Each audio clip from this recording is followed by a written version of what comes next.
Buying a property once you're over age 50. Now, a lot of our listeners here on Retire Right are 10 years out from retirement. And the reason that I say that this podcast is for those 10 years out from retirement is because there really isn't a retirement age in Australia, but you could be 50 and 10 years out from retirement. You could be 60 and 10 years out from retirement.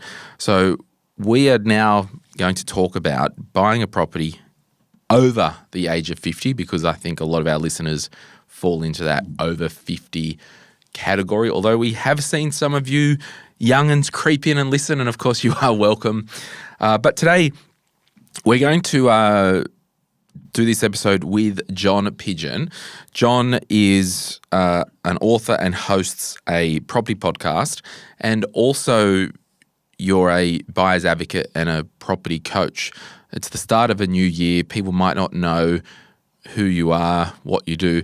Maybe just give us a bit of an idea and some colour into what you do day to day. Speaking of young'uns, here I am. Thanks, Glenn. Thanks for having me. So I, if I go right back to the beginning without boring everyone. Please don't, but continue. I had a passion for educating, so I went off and did a teaching degree. Did that for about 5 minutes, got stale, and so my passion was health and fitness and went into the personal training industry as a business owner. But all along the way, I was interested in property investing as a wealth creation tool.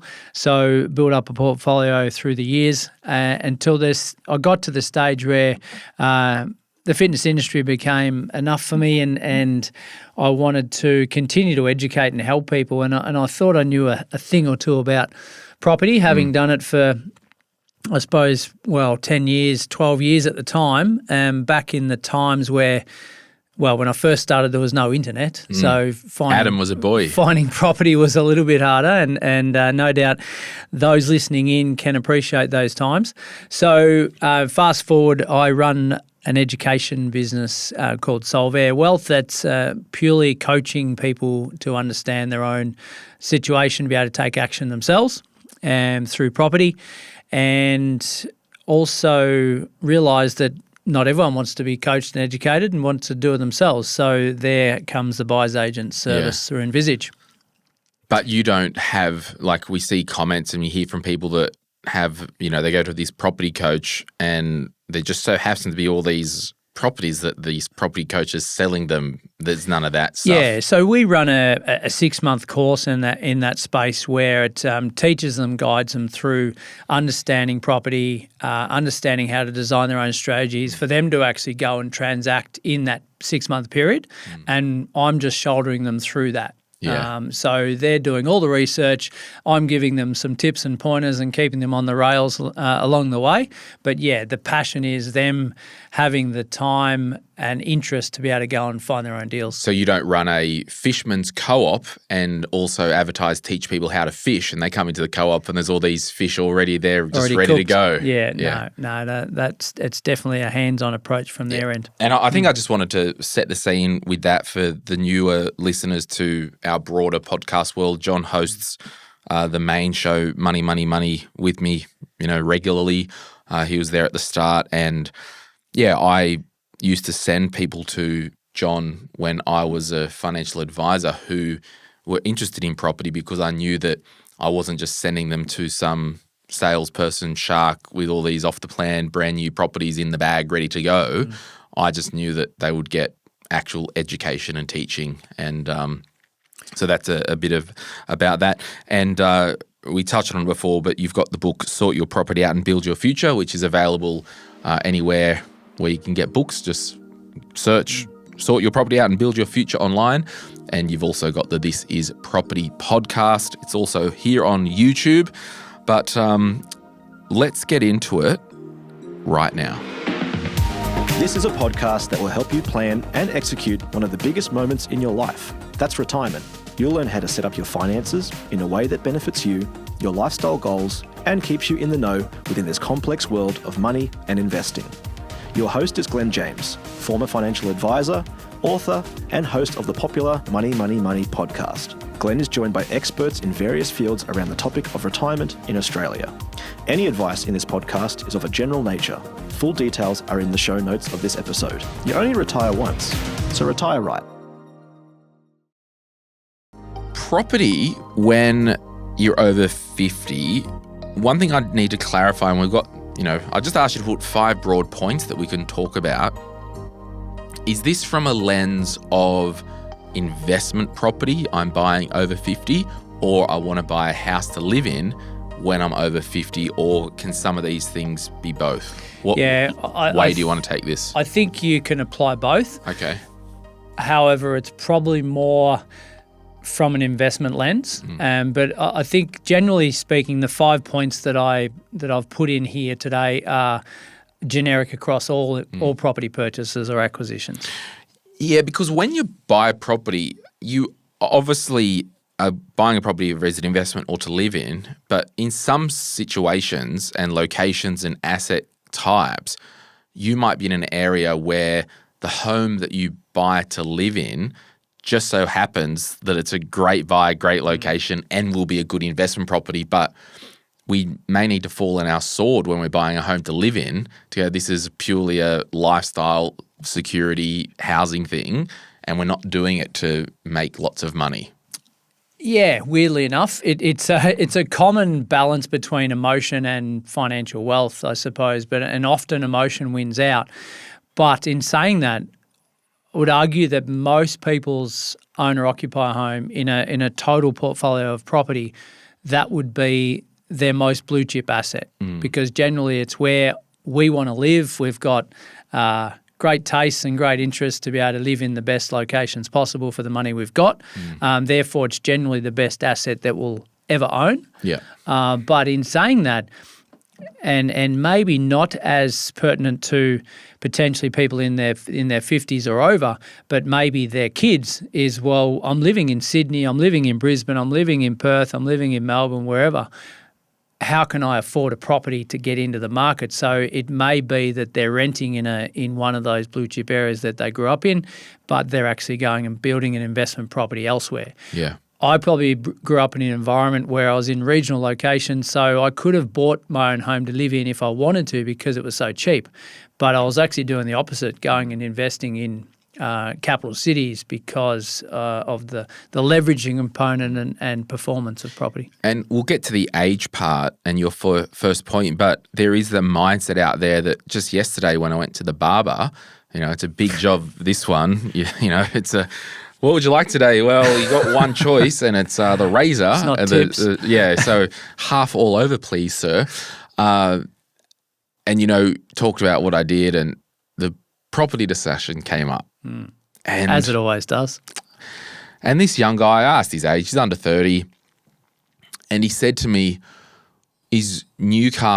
where in Newcastle is a good place to buy an investment property? And I'm like, freaking hell, I don't know. And then there's two things happening. Another person sucking the living life out of me with questions while I just want to get my hair cut. It always happens. And also thinking, I'm paying you for a haircut. You're not paying me for all this information. I'm giving you more value. So anyway, I said to him, well, the question is, if it's an investment property, why does it have to be here in Newcastle? So there is that bias that we have. Yeah. I want to buy an investment property. Let's look where I live because I know where I live is nice. And anyway, that's just a bias. But your first point that I want to get to, you said to us the mindset of living longer but taking into account banks' policies regarding lending to older folk. What do you mean by that? But I don't know if you'll go there, but 50 ain't old anymore, John, because and that's, you can hear that knock at the door and it's 50 and it's looking for you, John. That's where I'm exactly going with that, Glenn. Being 48 myself, I'm looking at it. Don't look a day saying, under it. By the way. Yeah, my Whoop age says I'm 41 and a half. But so I look at that and say, well, we're not just getting started, but we've got plenty of life left. Yeah. And I think we can often fall into the trap of thinking, gee, I'm hitting 50, or even hear some people saying, oh, I'm 40 now, like these age barriers in our head to say, well, my life's nearly over sort of thing, when the average age in Australia is about 85 that they're living to. But I think that's ever increasing with medicine and people appreciating their own health more. So where I was going with that is the mindset of saying, I can still go and invest in my 50s because I've got 20, 30 years of investing or living to do. So go in, if we're thinking to ourselves, gee, I'm nearly done, and you might be going and looking to part-time work or playing golf on a Monday and working the other 4 days, and that's fine at any stage through your 50s or into your 60s. The government says, right, superannuation, you can access that at sort of mid-60s or thereabouts. So that people put that as maybe a line in the sand to say, I have to be retired. I think we want to get our head around the fact that we can actually choose to work when we want to, whether we be 50 or 60 or 70 or 80 even. Yeah, and this is, if you are watching us on YouTube, I've just kind of drawn this XY axis. If, age is at the bottom with 55, 65 and 70, and, I mean, investment is up here. I think we know that property is a growth asset, and we know that we don't want to hold growth assets for probably under 7 years.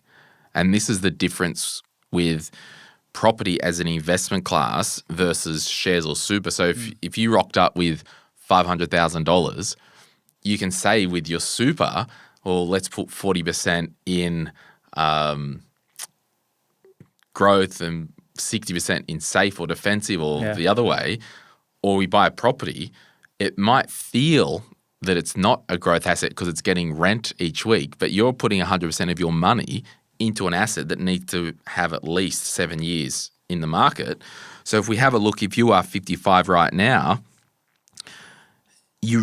when you're 65, this is really, I'm telling people how to suck eggs, but that's 10 years. So there still is time if you wanted to buy property. And then as you said, we're living longer.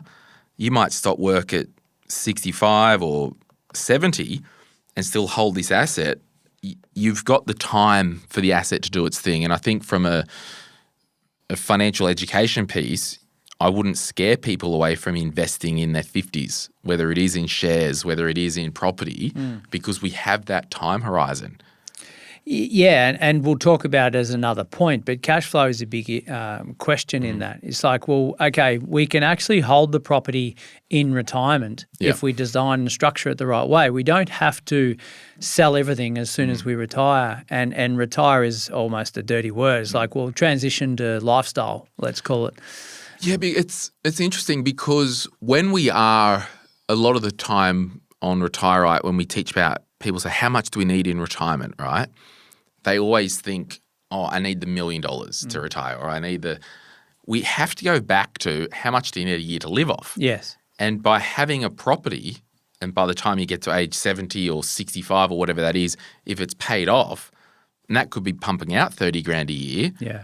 Well, it's almost that when you look at a share price, it doesn't matter what the share price does because it pumps out a dividend. Same with the property. Really doesn't matter what the capital value is once we own it because it's pumping out that 30 grand a year that we live off. Yeah, and at that stage in your life, I've looked at shares and property as shares being cash flow and property being leveraging the bank's money to create an asset of wealth. So that's where this strategy really comes into play, because you don't want a situation where you go and buy a $1 million property, it's costing you 30 grand a year to hold, and then you say, oh, by the way, I'm going to retire tomorrow. Like, it's just going to suck the life out of you from a cash flow point of view. So, but a lot of people go and buy assets in their 50s or even 60s with the view that it's going to be passed on to the next generation. So there's that part to play in it as well. I never personally have gone and bought a property to say, oh, I'm going to get 20 grand a year off it in cash flow. Yeah, right. I'm looking at it saying, well, I'm buying a property for 500. I hold it for 10, 15 years. It's now worth 900, $1 million. There's 400 or 500 that I've got access to at any stage in my life, whether I be 50, 60, 70, or actually leave that asset and pass it on to the next generation. Yeah, far out. A lot there. Talk to us about the bank's policies regarding lending to older folk. Is it possible to get a loan for an investment property when you are 55 or 60? Yeah, definitely. And I think they've got more of an appetite to this. And I think the importance of a mortgage broker really comes into play here because everyone's got, all banks have got different policies around it. But like anything, you've got to look appealing to the bank. So if you've got no income coming in, you're not going to get a loan whether you're 25 or 65. The basics of it is, well, have I got a deposit either through cash or equity, and can the banks lend me money? And if the answer to that is yes, then away we go. Now, they might have some restrictions around it. They might say, well, because you're 65 and you want to get a loan from us, we're going to give you a 20-year loan instead of a 30-year loan. So there may be some restrictions, but you don't know unless you ask. So what I'm taking from this is anyone listening who has an interest in property and are in their 50s or late 50s, speak to a mortgage broker because you might be surprised what you can actually do. And it probably leads us to the next point that you've got here, John, the cash versus equity as we approach reduced work. Yeah. But if we take it the cash versus equity, if we own a house and there is equity in there, that's certainly a lot easier to buy that property as an investment in our 50s. Yeah, so it's a really important balance of keeping your powder dry the older you get, as in having more cash available to you as and when you need it, in conjunction with when you're stopping work or reducing work, because when you start to reduce work, your borrowing capacity comes down. So we want to get the acquisition sort of before that happens. But if we're using equity, which is great because we're using all the bank's money, that comes with a cost because we're borrowing 100% of the bank's money or even more when we include stamp duty. So understanding what that balance of cash versus equity is, we don't want to tie up all of our cash on this next investment property because we might want to use some of it to fund our lifestyle. Or we might be in a great cash position. We can actually go and deploy some of that cash to the investment, which means our holding costs will become less as we hold that property over the next 10 years, knowing that year on year, rents will start to increase. And as a result, generally your holding costs of that property will become less and less. Right. So as I think, education point for those who might be new to this world, to get a mortgage, whether you're 30 years old or 50 or 60, the bank needs to see two things. They want to see that the mortgage can be repaid, and we call that servicing. Yep, income. Yeah, and they also need to make sure that they have some security against that because they generally won't loan 100% for the property. They need some security against it. Yeah, so cash deposit or equity. Yeah.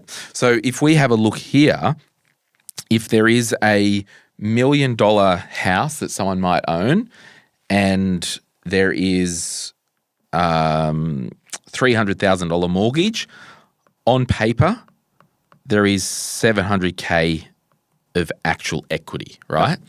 Now, we can use that equity as security for the investment property. So that ticks one of the boxes, right? Yep. But we can't use 100% of that equity. So let's assume that the investment property that we want to buy, let's do $800,000. So if we go $800,000 to buy an investment property, the bank will not give us a loan for $800,000 unless there is some security to it. So based on that, we would want to get maybe 20% of security, or $120,000. 160. Oh, sorry, 160. Yeah. It's been a long year.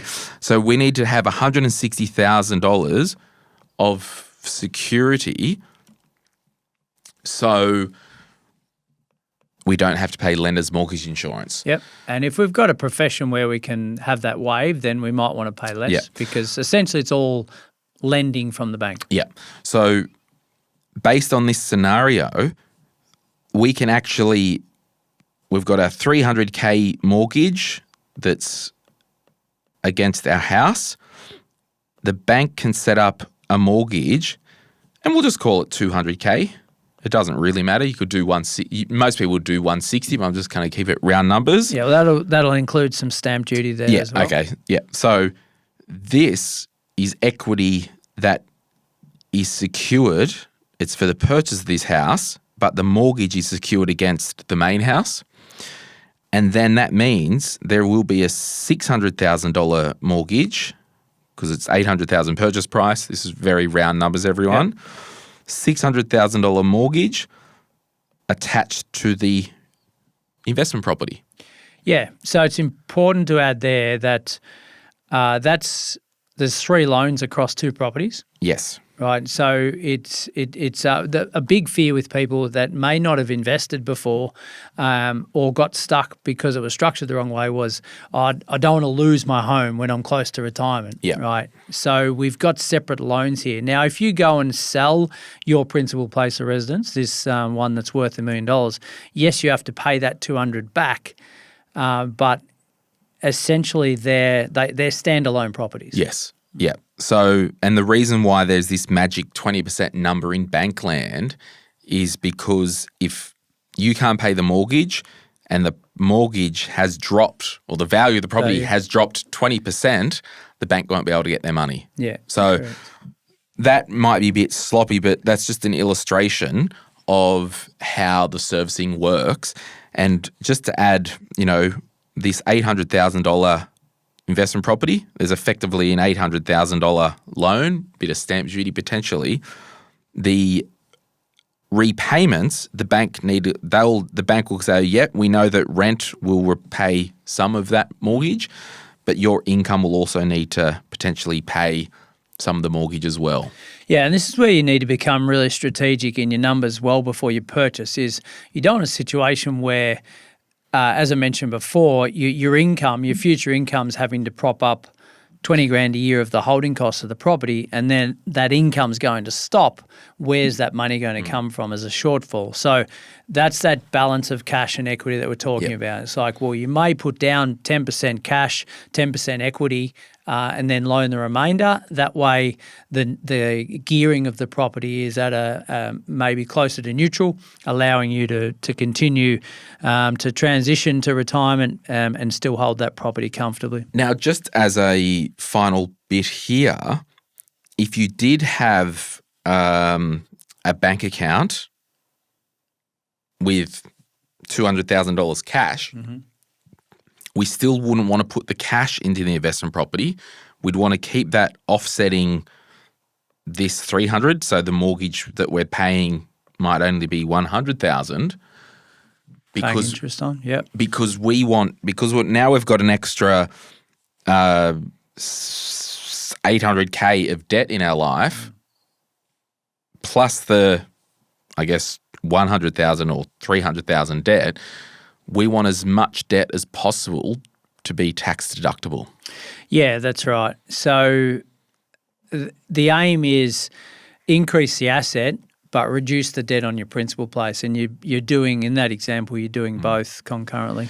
The next point that you made is time in the asset that we are buying. What do you mean by that? Yeah, so this is more geared towards the investment property. Right. Is to say, right, if I meet a lot of people that are maybe in their late 40s, early 50s, even late 50s that have had all this equity in their home and haven't used it for some reason or another. They haven't realised how much their property's gone up in value by.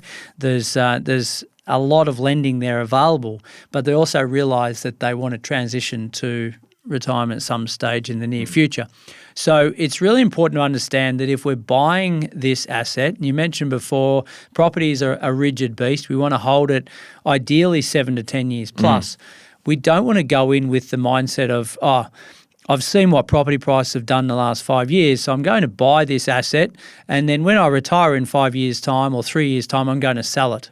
And we're potentially shooting ourselves in the foot because A, there's stamp duty on the way in, B, there's selling costs on the way out along with capital gains, and we also haven't allowed the asset to do its thing from a growth perspective because time in the market is more important than timing the market. Yeah, and that's that whole thing. We've just got to remember we don't buy growth assets if we need to sell them within 7 years.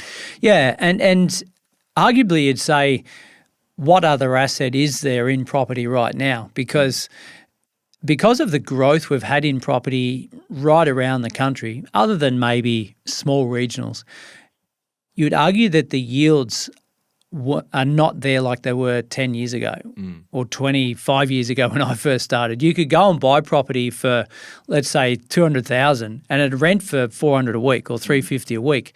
You're actually getting some positive cash flow when interest rates are probably sitting at where they are now. So you basically know that you're going to be buying a property that's going to be neutrally geared at best, unless you have a situation where you're buying a one-bedroom unit or you're buying a dual occupancy, multiple income stream property. So you know that you require growth or add value to ensure that this asset is going to actually be beneficial for your long-term wealth creation. And that, I think, needs to be at least a 7-year hold on average. So I'm just drawing here, if we bought an $800,000 investment property and the yield was about 3.5%, that would be $28,000 per year or $538 per week in rent. So that's what we call the gross yield, literally the purchase price and the rent received. Now, we could have other expenses that we need to take off that property. Could be rates that you have to pay as a property owner, your insurances, your agent fees. Yeah. And that gives us our net yield. And that's not to do with anything to do with the funding yet, whether you buy it with cash or a mortgage. That's right. Yeah. So if you are funding it with equity, then your loan's going to be roughly $840 because you're paying stamp duty. So on 6%, you're already up for sort of $50,000 a year on interest repayments. Arguably, that's tax deductible. But if you've only got $28,000 of income coming in, there's already a shortfall before council rates, insurance, etc. Now, people might say, well, why would I want to buy a property if it only yields 3.5% where I can have money in the bank getting 4.5%? Well, this cash in the bank ain't going to grow. It's going to stay the same. It's going to get eaten by inflation, where we're hoping this property value does grow over time. Yeah, and on average, you would see property returning around that 7% per annum mark. But the 3.5%, and this is where a lot of investors get stuck. They go and buy in maybe the area that they grew up in or they're comfortable with, where property growth has been outstanding and consistent, but it's coming in with a 3% yield or 3.5% yield, the example that you're given, which is going to be costing a lot of money to hold. Yes, it might grow in value, but on the other end, it's actually taking money out of your retirement fund. Yeah. We'll be back right after this. If you're after personal financial advice, don't get it from a podcast. If you would like help based on your own personal situation, head over to retireright.com.au, click Get Help, and we'd be happy to introduce you to one of our trusted professionals. Our panel of vetted financial advisors and mortgage brokers work with people all over Australia, so they can connect with you wherever you are. That's retireright.com.au and click Get Help. Okay, we're back. One of the things, just to continue this yield discussion, a lot of people, when we look at assets to buy, and this could be really, basic and preliminary, when we talk about the current assets that we have and the yields associated with these, and this could be more important to someone who is over 50 or knocking on 60's door and above, you generally have properties, and correct me if I'm wrong, John, so we might have a property in the city which has a higher cost to enter but a lower yield, or regional, which might be lower purchase price but higher rent and yield. Why wouldn't you buy a regional property that's cheaper to get a higher yield, or why would you? I mean, you probably have these discussions daily because... We do. Yeah. So there's a little bit of mindset involved in that, as well as logic and research. So the mindset says, well, I live in the city, why would I want to buy a property regional? Regardless of the yields and the numbers, I just wouldn't do it. I don't know any better. Versus, well, what's actually going to be best for my situation? And that's that point that I'm trying to hammer home there, is the fact that what's our existing portfolio doing, not just property, but in general? How much have I got in super? How much have I got in cash? How much have I got in shares, business, whatever it might be? To know that if I've got a property portfolio that's already costing me, I don't know, 20 grand a year to hold, then I don't want to go and get another highly negatively geared property. So that's where I might turn to a cheaper property that's, of course, low maintenance and still going to hit the research growth indicators, but will come with a yield straight away that's much higher. So when I first started way back in 99, I had an aim to create a 6% growth yield within a certain period of holding that property, because I knew that if I had that 6%, and I didn't want to work for a period of time at the old age of 21, I didn't have to. My income wasn't reliant on that property. I could wake up in 10 years' time and that property is still running itself. But if I'm over 50 and maybe in my 60s, surely my strategy would be, as I stop work, an income strategy, not a capital growth strategy. Yes. Or does that... And maybe we'll put it up on the screen because it could speak to your next point. What are your risk levels? Because risk levels as we age, because I'm thinking if there is a higher risk to carry potentially more debt and have a higher value property with lower yield, knowing that maybe one day I have to sell that property to put food on the table? Yeah. Or do I buy, instead of the $1 million property, do I buy two 500s where they've got a high level of income, so when it's tools down and I stop working, I don't have to run out and sell a property and that's just an annuity. Two annuities there. Yes. So that comes back to everything else we've just spoken about. There's no one size fits all in that, and there's no right or wrong answer. Regional, city, cash flow strategy, growth strategy, whatever it might be. Because you might be a business owner that's all of a sudden just going to work, just take a dividend from the business while they retire.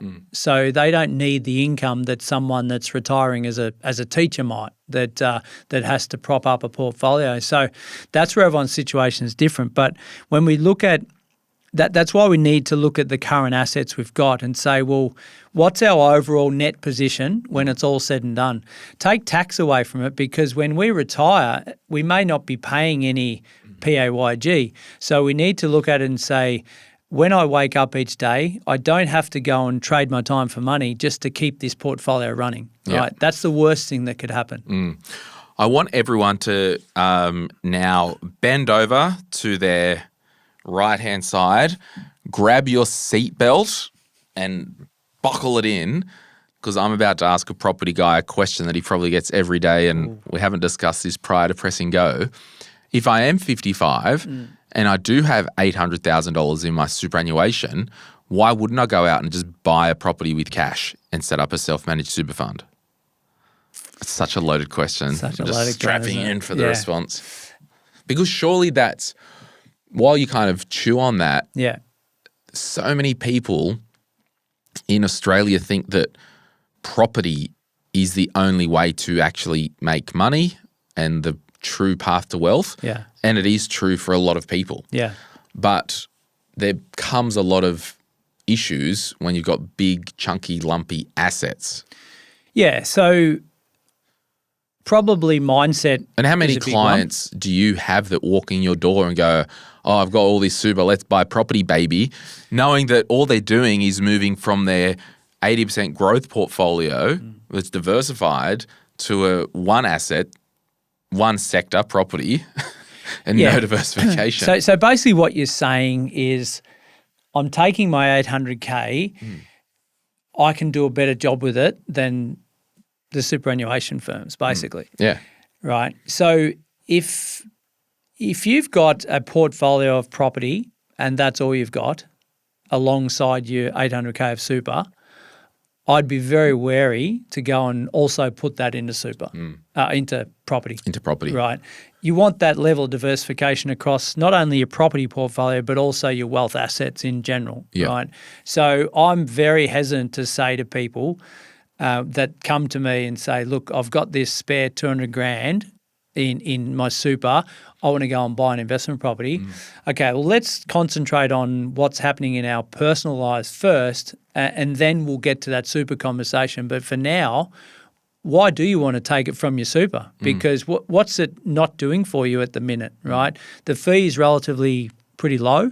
The performance might be 6% one year, 9% the next, or something similar. I just think it is that mindset that, because we see so many people do so well out of property, that if I own a property or more properties that I own, the better I'll do. So therefore, why wouldn't I try and buy a property with my super? Yeah, well, if you own that 800 outright in your super, arguably the running costs of that property, if you turn it into a property, will be a lot less. You've got no loan. You don't have to deal with the banks.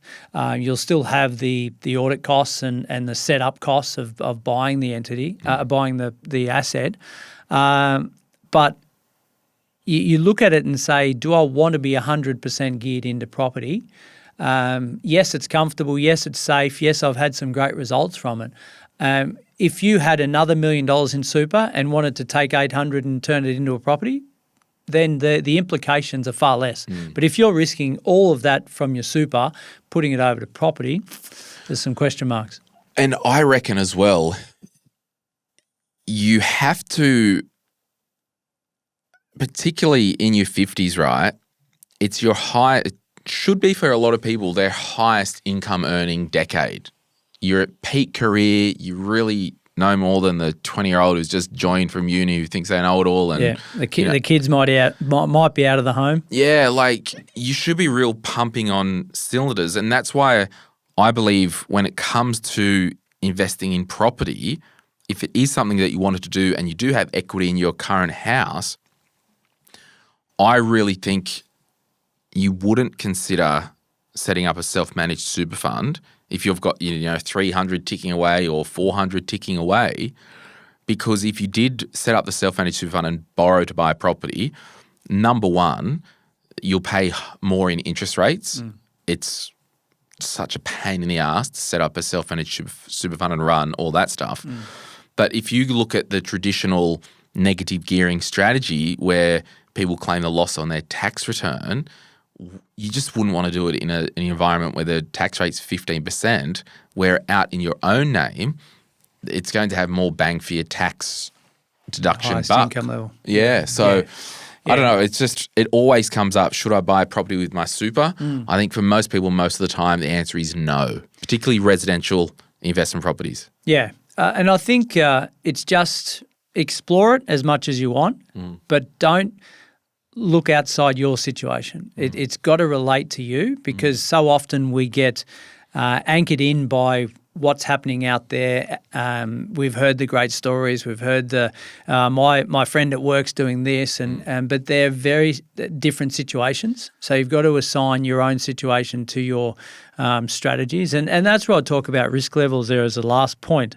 Right? We just, generally speaking, as human beings, our risk levels will reduce as we get older.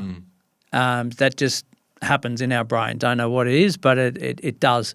So You get old and sick of the BS. maybe we've been around the sun a few times, but maybe it's because of the results or the history that we've had as well. So I think we need to understand our own risk profiles.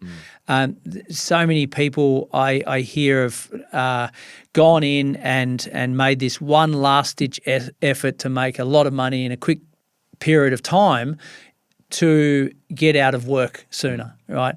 That's fraught with danger. The problem is as well, it's not only people in their 50s that want to buy property in their super. Like my cousin, she's like 40, messaged me the other day. We can't buy a property in our own name. Should we do it in our super fund? No. Because it's that mindset that if I own property or investment properties, I'll do well.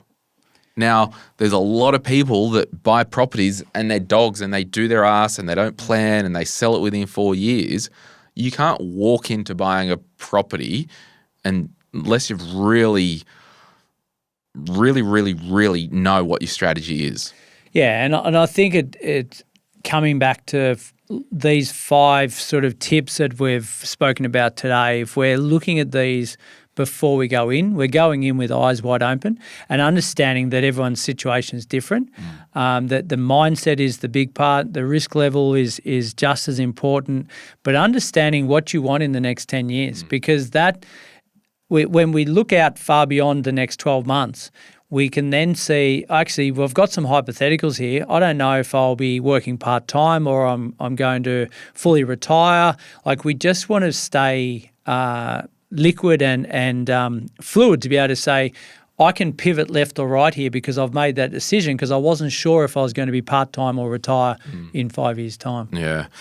In finishing, if you could give maybe just 3 bits of advice or things to look at when buying an investment property that you really have to tick that box, what would they be? It's all about your situation, as boring as it is. But I'm talking about, sure, the situation stacks up. Yeah. Yes, a property is for us. Yes, property is for us in our own name. Yeah, we've got the finance. Now it's asset selection. And we're 55. What if we're doing our own research? Are we just searching domain or real estate $600,000 within 25 kilometres over here and they'll do property, it's always good, baby. Like what are the asset selection things? That's the thing, like we need to know all this before we jump on realestate.com. We need to know our price that we're coming in at. We need to know the yield that we need, i.e. cash flow. We need to know the type of property that we want to buy that's historically given the best results for our strategy. We need to know how long we intend to hold it as a minimum. We need to know how much we're dipping into it each month or putting into it. Once we've got all that, go for your life on realestate.com. But by then, you've isolated it to an area or some suburbs in a city or a regional to be able to then go narrow and deep in that area for searching. But generally speaking, I love land. Land generally goes up in value. But we're in a situation now where you could have bought arguably anything in the last 5 years and it's gone up in value in some way, shape or form. That won't be forever. So understand that you've got to think about 10 years' time what's happening with supply demand in certain areas and looking at, generally speaking, average Australian household is 2.5 people. Would I go and buy a 1-bedroom apartment right now when the average family needs 2.5 people in it? So you need to buy an asset that people would want to rent and the most people pool to choose from. Correct. High demand, low supply. Yeah. It's funny because, just over our studios here at Bennett's Green in Newcastle, I said to the barber who's quizzing me, I'm like, it's not just what's the cheapest property. You can go buy a property in Windale across the road, which I think there's a fair bit of government housing in there. There's a lot of old fibro shacks. I said, I'm probably personally not buying in Windale because I don't know if people are going out of their way to rent a property in Windale where they might want to rent somewhere nicer. I wouldn't want to live there. Yeah. The type of tenant. So it's not just about what's the cheapest property I can get. Yeah. In saying that, is Windale surrounded by better suburbs, more blue chip suburbs than Windale? Because Windale if you go far enough, you'll find a good suburb. But that's where that urban sprawl gentrification can take place and be ahead of the game where people aren't looking. So that's the other mindset thing that comes into play. So, yeah, but the big one I'm seeing at the minute is city versus regional. It's interesting you mentioned that before. It wasn't prompted. It's like, well, I can't afford to be in Sydney, but I've got my back up against going to a regional place or somewhere that I've never heard before. But the research numbers actually stack up. Do you have, and we won't, say it publicly if people want to Well, it sounds like we are. No, if people want to engage Solvair Wealth, do you guys have your own little pockets that you're paying particular attention to for your clients? Absolutely. Yeah, we're probably investing in, I would say, 15 to 20 locations around the country right now. Okay, cool. Well, John Pidgeon, thank you so much for joining us. We'll put a link in the show notes and in the YouTube description for John's book, Sort Your Property Out and Build Your Future. We've got a heap of stock on our own website, moneypodcast.com.au. So if you want to buy it from us, you can. It's probably the same price as anywhere else. And you can listen to John and Rach Kroon on the This Is Property show, which is also on YouTube. My name is Glen James. Thank you so much for having a chat with us today, Johnny. Pleasure thanks for having me on, Glenn. No worries. Bye. Any advice is general financial advice only, which does not take into account your objectives, financial situation, or needs. Because of that, you should consider if the advice is appropriate to you and your needs before acting on the information. If you do choose to buy a financial product, read the Product Disclosure Statement, PDS, and Target Market Determination, TMD, and obtain appropriate financial advice tailored to your needs. Simo Interactive, Pty Ltd, and Glen James are authorised representatives of Money Sherpa Pty Ltd, which holds Financial Services Licence 451289. Martin McGrath, Financial Edge Group, and its employed financial advisors are authorised representatives of Synchron Advice, AFSL 243313. Opinions or comments from any guest on the podcast are theirs, and not those of the hosts, the publisher, or their respective licence holders.